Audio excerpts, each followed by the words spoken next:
Hi hello everyone, আমি সৃজিতা চলে আসলাম আবার একটি নতুন ভিডিও নিয়ে। তো সকাল সকাল বেরিয়ে পড়েছি আমার সেলাই ক্লাসে যাওয়ার জন্য। তো দেখতে দেখতে দেখো বড়টাও চলে এসেছি। তারপর এখান থেকে টোটো নেওয়ার পর আমি প্রায় আমার সেলাইয়ের ক্লাসের ওখানেও চলে এসেছি। দেখো তারপর আমি সেলাই ক্লাসের ভেতরে ঢুকে অ্যাটেন্ডেন্স দেওয়ার পর আমি এবার সোজা চলে গেলাম আমার ক্লাসে। এখানে এসে আমি একটা দিদি ভাই ড্রেস বানিয়েছিল, তো ওই ড্রেসটা পরেই দেখছিলাম। তারপর আমিও আমার মতন ড্রেস কাটা শুরু করে দিয়েছি, কারণ আজ আমরা সবাই সবার মতন নিজের মাপে ড্রেস বানাবো। তারপর আমিও দেখো এখানে মেশিনে বসে পড়েছি। শুধু আমি একা করিনি আমার ড্রেসটা, আমার এখানে অনেকে হেল্পও করেছে।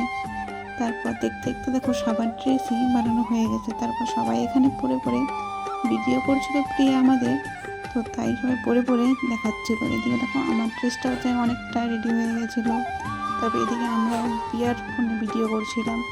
তারপর এখানে ভিডিও করার পর কমপ্লিট করার পর সবাই আবারও সবার মতন ভিডিও করা শুরু করে দিয়েছে প্রিয়ার কাছে। তারপর ওখান থেকে কমপ্লিট করার পর এবার আর সবাই সবার মতন এক এক করে এসে ভিডিওতে দিচ্ছে। তো দেখো এখানে ভিডিও দিতে সবাই কত হাসি মজাও করছে। তারপর শেষে আমি আর তৃষা একটু মডেলিং করে নিলাম ড্রেসটা পরে। তো দেখো আমাদের দুজনকে কেমন লাগছে। আজকে সবাই সবার ড্রেস বানিয়েছে, দেখো আমরাও বানিয়েছি আমাদের জন্য।